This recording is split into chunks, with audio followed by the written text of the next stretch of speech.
സ്വാഗതം. മലയാളം വാർത്താ റേഡിയോ അവതരിപ്പിക്കുന്നത് ജനറൽ പത്രം തൃശൂർ. ഇന്ന് 2020 ഡിസംബർ 21. വാർത്തകൾ വായിക്കുന്നത് അബിത റോസ്റ്റോ. ഇന്നത്തെ പ്രധാന വാർത്തകൾ. ശിവശങ്കറിന്റെ മുഴുവൻ സ്വത്തും ഇ ഡി കണ്ടുകിട്ടും. മൊത്തം 14 കോടിയുടെ സ്വത്ത്. കൊച്ചി. മുഖ്യമന്ത്രിയുടെ മുൻ പ്രിൻസിപ്പൽ സെക്രട്ടറി എം ശിവശങ്കറിന്റെ സ്വത്തുക്കൾ എൻഫോഴ്സ്മെന്റ് ഡയറക്ടറേറ്റ് കണ്ടുകിട്ടും. ശിവശങ്കറിന്റെ പേരിലുള്ള മുഴുവൻ സ്വത്തും കള്ളപ്പണം വെളുപ്പിക്കൽ നിരോധന നിയമപ്രകാരം കണ്ടുകെട്ടാനാണ് ഇ ഡിയുടെ നീക്കം. ശിവശങ്കറിന്റെ ചാർട്ടേഡ് അക്കൌണ്ടിന്റെയും സ്വപ്നയുടെയും പേരിലുള്ള ലോക്കറുകളിൽ നിന്നും കിട്ടിയ പണവും സ്വർണവും നേരത്തെ തന്നെ ഇ ഡി കണ്ടുകിട്ടിയിരുന്നു. ഇതിനു പിന്നാലെയാണ് കുറ്റകൃത്യവുമായി ബന്ധപ്പെട്ട് ശിവശങ്കറിന്റെ പേരിലുള്ള സ്വത്തുക്കൾ കൂടി കണ്ടുകെട്ടാൻ ഇ ഡി നീക്കം നടത്തുന്നത്. വീണ്ടും യാത്രാവിലക്ക്. കര, നാവിക, വ്യോമ അതിർത്തികൾ അടച്ചു. റിയാദ്. കൊറോണ വൈറസിന്റെ പുതിയ വകഭേദം ബ്രിട്ടനിൽ അതിവേഗം പടർന്നു പിടിക്കുന്ന സാഹചര്യത്തിലാണ് സൗദിയുടെ പുതിയ തീരുമാനം. നിലവിൽ വിലക്ക് ഒരാഴ്ചത്തേക്കാണ് നീട്ടുന്നത്. ആവശ്യമെങ്കിൽ ഇനിയും നീട്ടുമെന്ന് സൗദി വാർത്താ ഏജൻസികൾ അറിയിച്ചു. അത്യാവശ്യ ഘട്ടങ്ങളിൽ വിമാന സർവീസുകൾ അനുവദിക്കുമെന്നും അറിയിച്ചിട്ടുണ്ട്. കോവിഡ് വാക്സിൻ വിതരണത്തിന് ശേഷം പൗരത്വ നിയമം നടപ്പാക്കുമെന്ന് അമിത്ഷാ. കൊൽക്കത്ത. ബംഗാൾ സന്ദർശനത്തിനിടെ വാർത്താ സമ്മേളനത്തിൽ പൗരത്വ ഭേദഗതി നിയമവുമായി ബന്ധപ്പെട്ട ചോദ്യങ്ങളോട് പ്രതികരിക്കുകയായിരുന്നു മന്ത്രി. നിയമത്തിന്റെ ചട്ടങ്ങൾ പൂർണ്ണമായിട്ടില്ല. കോവിഡ് മൂലം നടപടികൾ നീണ്ടുപോയി. വാക്സിനേഷൻ പ്രക്രിയ ആരംഭിച്ച കോവിഡ് വ്യാപനം അവസാനിച്ചതിന് ശേഷം ഇതിനെക്കുറിച്ച് ചർച്ച ചെയ്യുമെന്നും അമിത്ഷാ പറഞ്ഞു. പരിശോധനാ ഫലം വരും മുമ്പ് കോവിഡ് ബാധിതയുടെ മൃതദേഹം വിട്ടു നൽകി. കായംകുളം താലൂക്ക് ആശുപത്രിയിൽ വൻ പിഴവ്. കായംകുളം.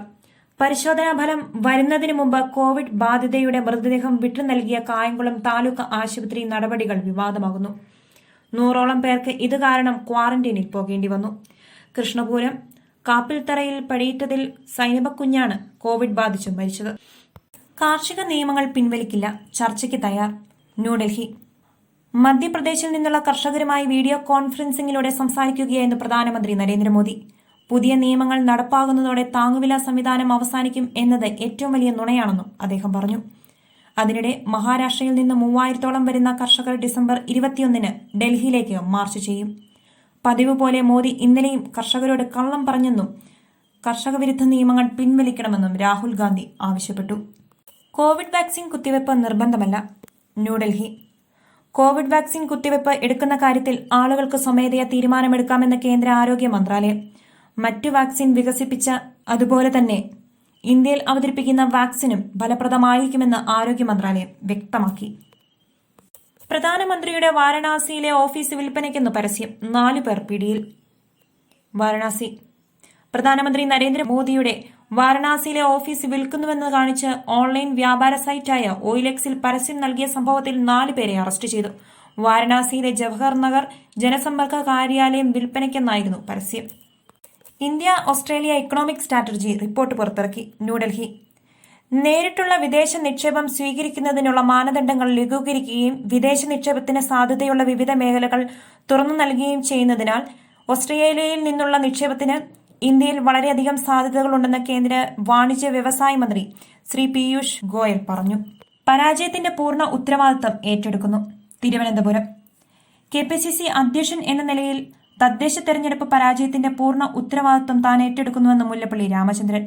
വീഴ്ചകൾ ഉണ്ടായിട്ടുണ്ടെന്നും പരാജയത്തിന്റെ ഉത്തരവാദിത്തം താൻ ഏറ്റെടുക്കുന്നുവെന്നും അദ്ദേഹം പറഞ്ഞു. 10ാം ക്ലാസ് പരീക്ഷ ഉച്ചയ്ക്ക് ശേഷം, +2 പരീക്ഷ രാവിലെ. തിരുവനന്തപുരം. മാർച്ച് 17 മുതൽ രാവിലെ +2 പരീക്ഷയും ഉച്ചയ്ക്ക് SSLC പരീക്ഷയും നടത്തും. വികസനത്തിന് തദ്ദേശ സ്ഥാപനങ്ങളെ കാത്തിരിക്കുന്നത് 1 ലക്ഷം കോടി. തിരുവനന്തപുരം.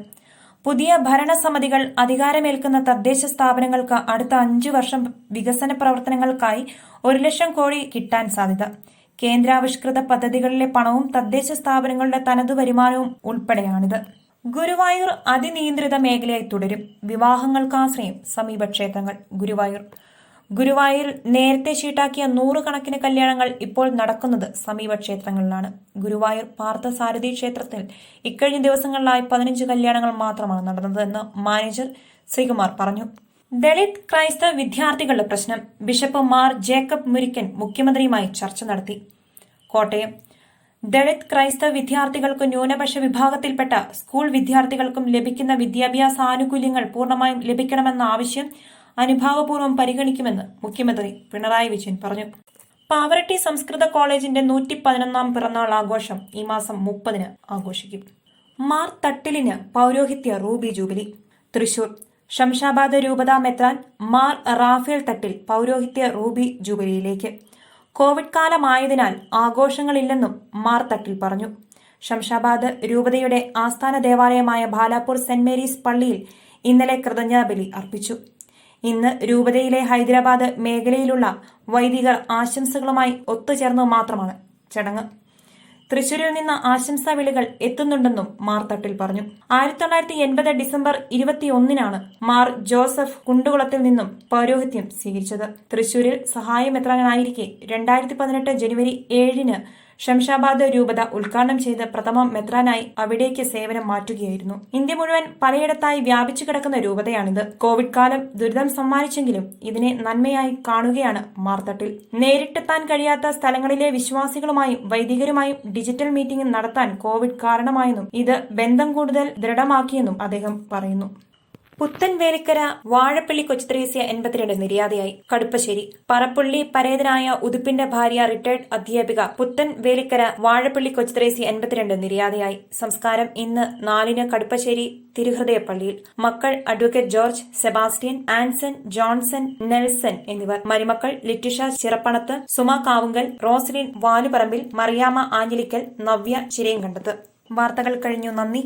കൂടുതൽ വാർത്തകൾക്കായി ഞങ്ങളുടെ വെബ്സൈറ്റ് മലയാളം യൂണിക്കോഡിലുള്ള general.com അഥവാ general.net.in സന്ദർശിക്കുക.